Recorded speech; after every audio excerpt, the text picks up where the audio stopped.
Tycoon Serge Pun from Myanmar runs an empire that spans from real estate to tourism. In this episode of Managing Asia, I talked to the prominent businessman about how he and his businesses are coping with the coronavirus crisis.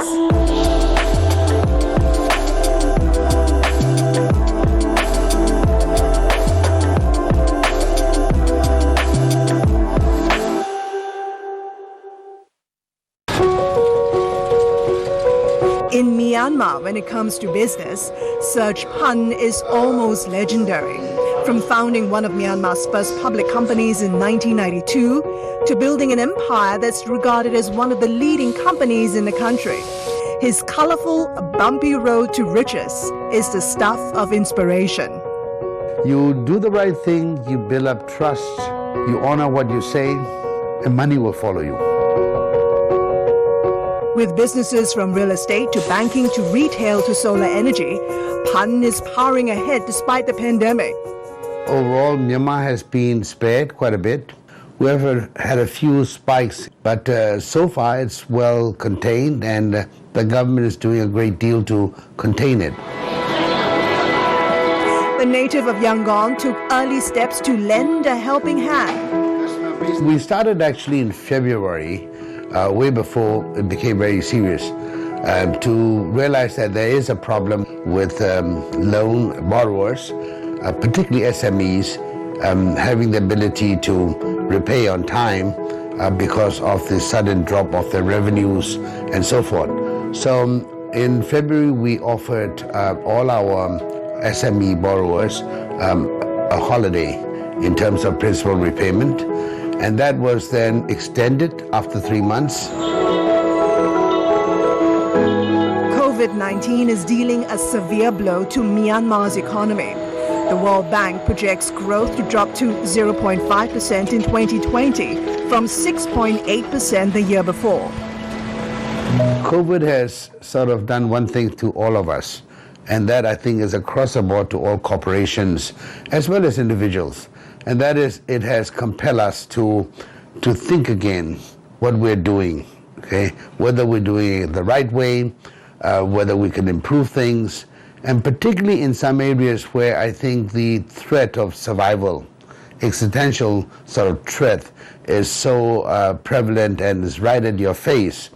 It prompts you to actually take actions, and that's what we did.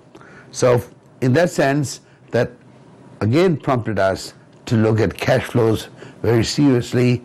But what we did, I think, which I'm very happy with, is that we actually concentrated more on increasing revenue, on finding different ways to up our revenue stream. And that actually is very gratifying, because we actually discovered many ways of increasing revenue, making more sales. So the pandemic has forced you to be more innovative, more creative as a result? Definitely, definitely. I think that's a silver lining, as they call it.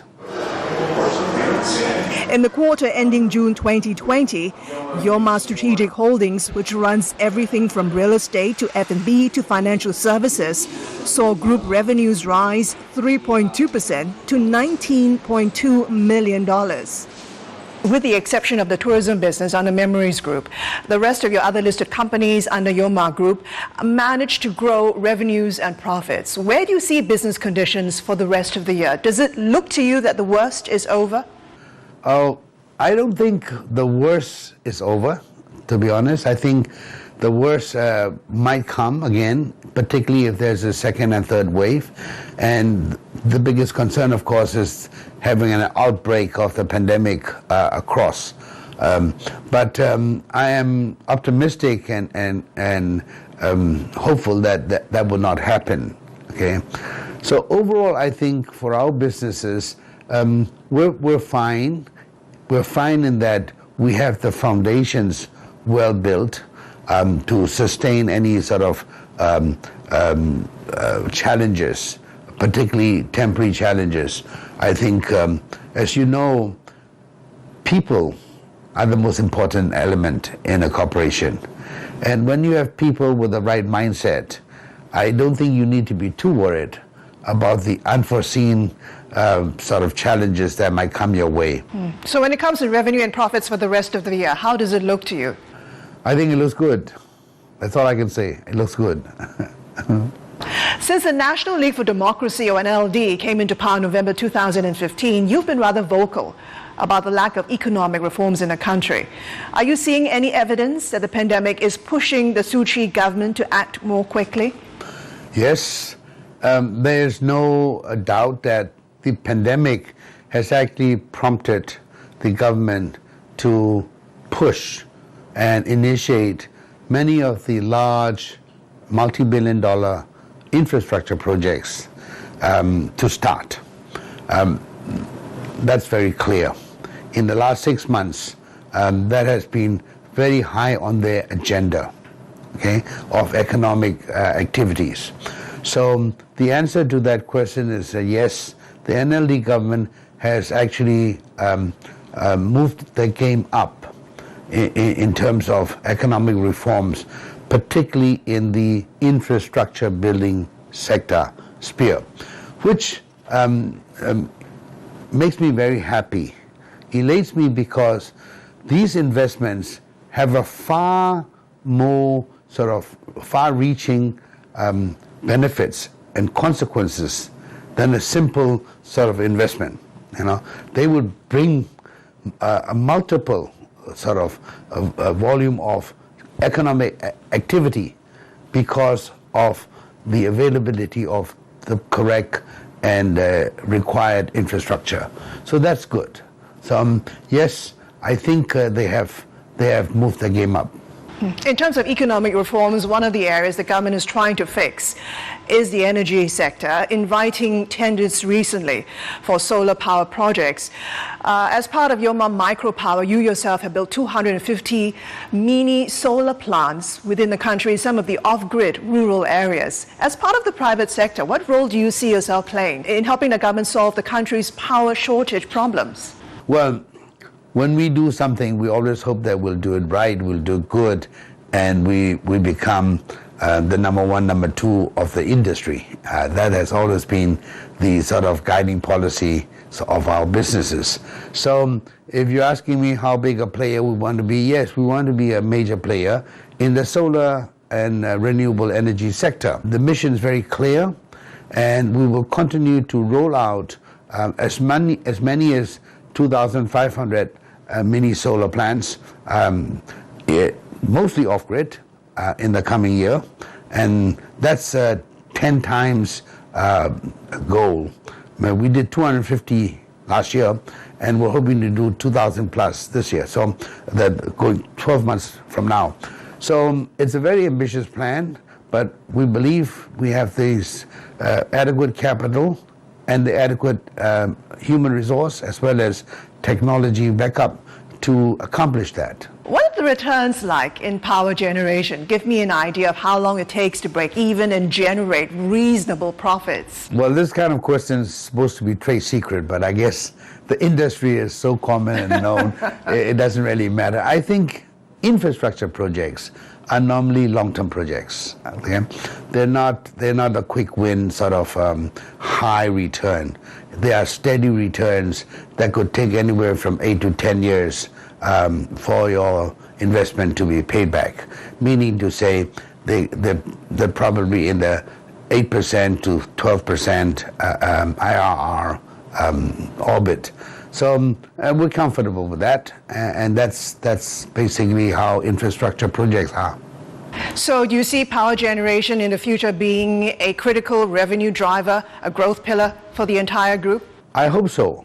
We have been working very hard over the past 5-6 years to transform the group into a conglomerate that has very steady long-term income over the next 2-3 decades. See, and that's very important, because you don't want to be a situation where every year you have to be thinking what to do next.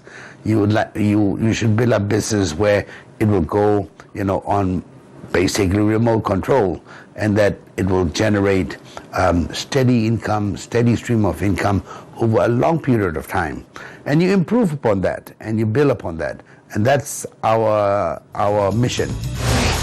Stay with us. More with business mogul Serge Pun in just a moment. In Myanmar, for instance, we've seen domestic tourism really surge to a level that's even surprised us. Managing Asia will be right back.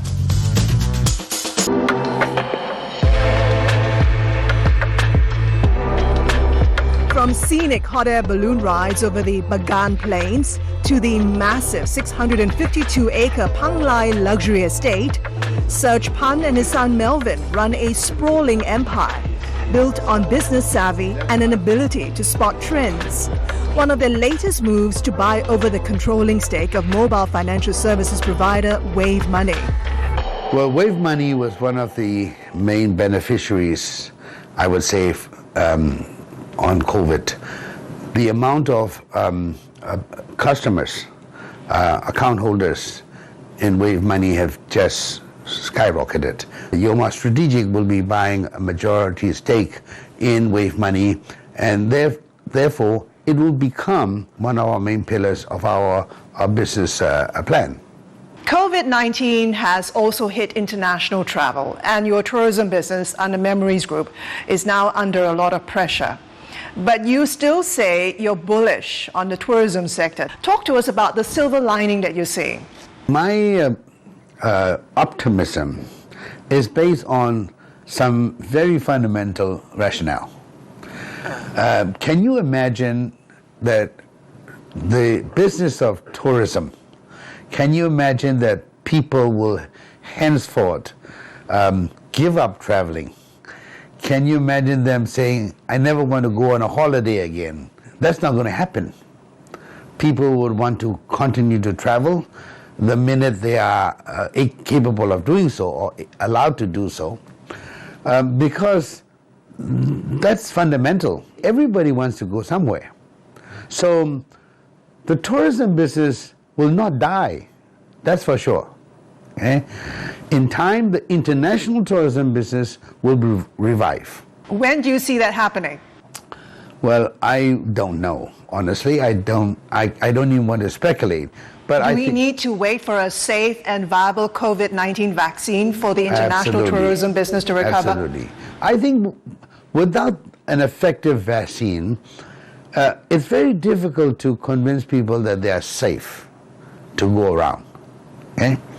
And it's even more difficult to convince governments that they can relax a lot of the procedures and the precautions, because the consequences would be disastrous. And so prudent governments will continue to be cautious and be protective.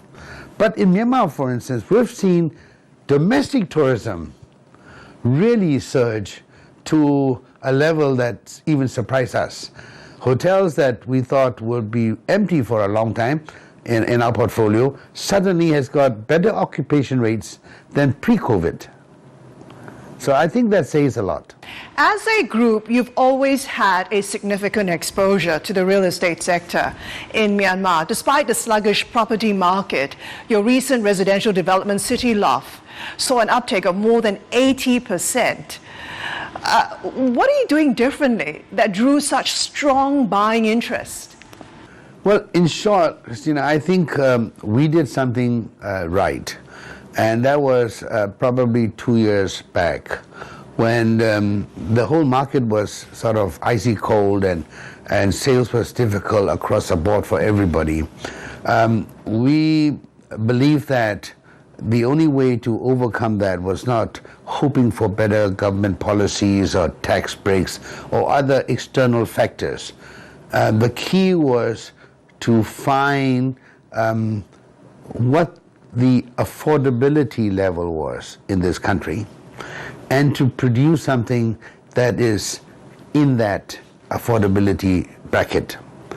Now, it may sound easy, but it's really not easy. Our affordability bracket is pretty low. You're talking of white-collar workers earning $1,000 to $1,500 a month in terms of total household income, and you're talking of taking, say, 40% of that amount, so for their own housing mortgages. Okay? Now, then you have an element that you have to give them an apartment, a flat, a condominium that actually is big enough to fit the whole family. And we successfully did it. And in the past 12 months, we sold, 600 odd units to people, the majority of whom are first-time home buyers. Young, first-time home buyers, white-collar workers, and they're so happy, they're so proud that they can finally afford their own property in which they will live in for the first time. And we broke that lousy adage about young people in Myanmar having to wait for their parents to die to inherit a property. And that was sort of a very sad, dark sort of a joke that goes around. Now they don't have to. They can actually stand on their own feet and buy something, own something, live in it. I think that was the turning point of our real estate division's success. And we will continue to do that. Don't go away. Coming up next. Money will chase after you if you do the right things. Money will run from you if you do the wrong things. Managing Asia, we'll be right back.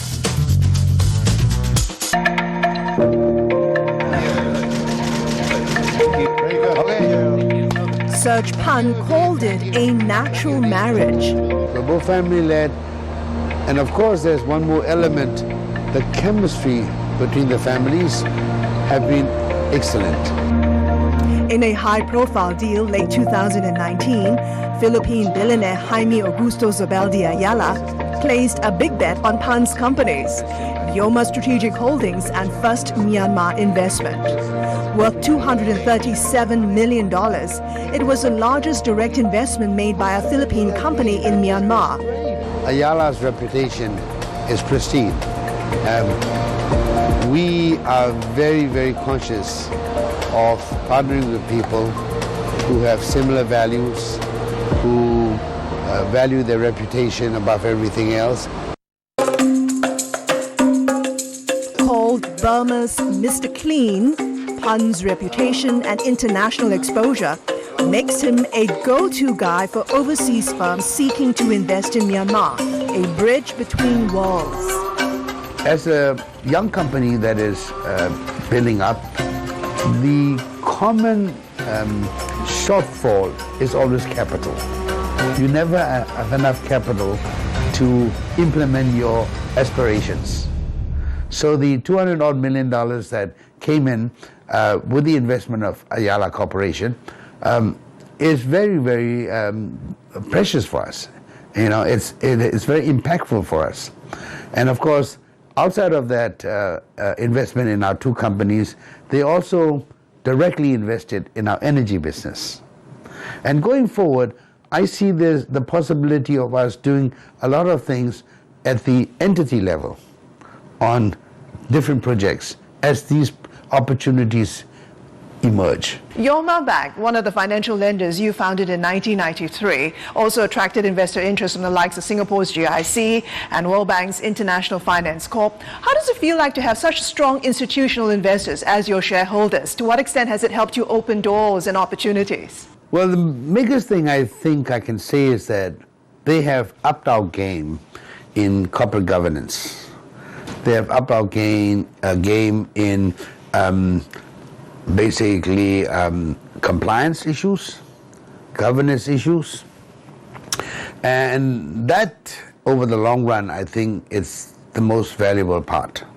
Okay, it's not that you know, we need their banking expertise, because that's not what it is. Okay, and to be honest, whether or not the capital that they injected is the all-important thing. It is important, but capital is a lot out there, okay? If we actually were willing to open up, I think there would be quite a number, maybe a dozen of pursuiters that would love to get into the position they are now in Yoma Bank. Let's talk about that long queue you're talking about in investors. Who else are you talking to? Any interest to bring in any other big foreign investors who might be interested to take stakes in some of the businesses you're building up in Myanmar? There are many large MNCs, people with adequate capital that have expressed keen interest in Myanmar. Our own group, I think in the last 12 months we have attracted and brought in more than $600 million of FDI into this country. If you look across Southeast Asia, Myanmar is probably the last jewel that is still there. Okay? And you can still have a lot of opportunities. You're 67 years old, an influential business tycoon and a real estate mogul behind Yoma Strategic and First Myanmar Investment Company. I understand you're now playing a more important role within the company. What sort of leadership are you hoping to provide to steer the company during this challenging period? Well, first of all, thank you for disclosing my age to the world. Was I correct? You are correct. You are correct. And it's a bit difficult for me to sort of adapt or adjust to the age issue, because sometimes I feel I'm still 40-odd, and yet my body tells me you're wrong. You're not 40-odd, and you're breaking down. It's like an old car that needs to go into the garage all the time. But coming back to some more serious thought of how to go forward, yes, I think my role in the company will continue to be active, but active in the sense that I'd like to ensure that we have the right culture. We have the right culture to sustain and be around for another 100 years. COVID has given me, prompted me to go back into operations in some quarters, such as real estate, which is my passion. And so I'll get very much involved in the real estate part of business now. And it's been very good. It's been very good. I understand you're also grooming your son, Melvin, to eventually take over from you. What are you telling him about the best way to make money during good times and bad times? Well, I keep telling him the same thing. One, money will chase after you if you do the right things. Money will run from you if you do the wrong things. So making money is doing the right things, and money will be there. Number two is that you got to work very hard, because these things don't come easily. You can't expect it to be delivered to you on a silver platter.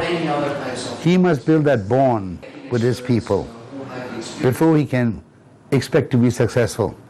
Okay? And that requires a tremendous amount of time to invest. Okay? It's not just issuing orders. That will not do it. You know.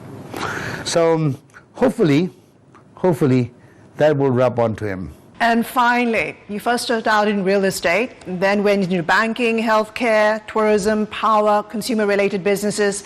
What's next? What is your overall vision for the group? I think we know that there are a few things that we call the promising industries in the new world.